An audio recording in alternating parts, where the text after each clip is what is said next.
So let's revisit Washington. Kalen DeBoer back for year number 2. What a season it was last year for the Huskies. A 11-2 campaign capped off with a bowl win over Texas in the Holiday Bowl, in the Alamo Bowl, I beg your pardon. They open up the season with an intriguing one against the Mountain West favorites in Boise State, but they are a 14.5-point favorite to take care of business. Tulsa, then they go to Michigan State, who should be a bit down this year. In the look-ahead lines, Washington is only an underdog in one game. That is their road trip to USC, November 4th. Win total sitting at 9.5.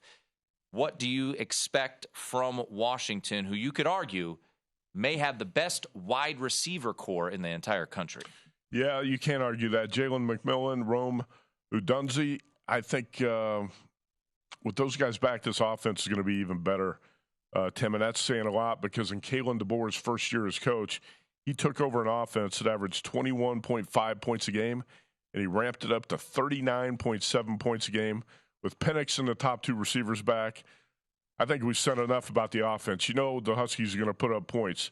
The other side of the ball, again, that's going to be a question here for Washington. Huskies allowed 40 points in a loss at UCLA, 45 in a loss at Arizona State, 39 in a win at Arizona late in the year.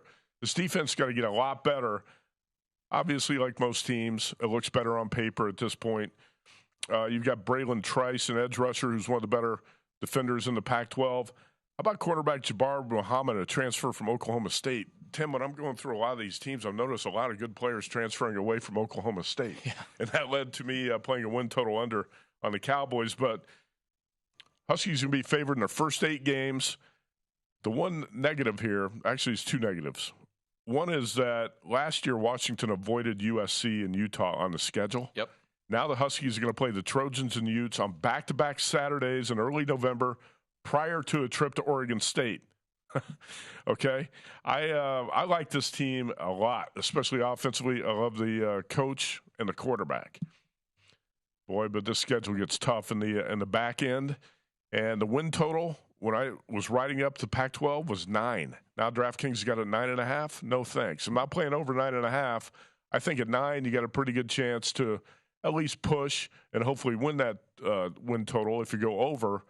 But I'm not going to recommend over 9.5 with that schedule. I do think Washington, again, like USC, has got the potential to be a monster and win this conference.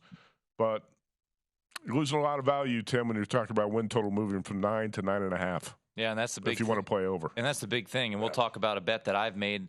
Hook has moved. You can look around. I mean, depending on how you feel about it, but, Hook's 60, 70 cents, worth it in the price. Go to VSiN.com/subscribe to become a VSiN Pro subscriber today.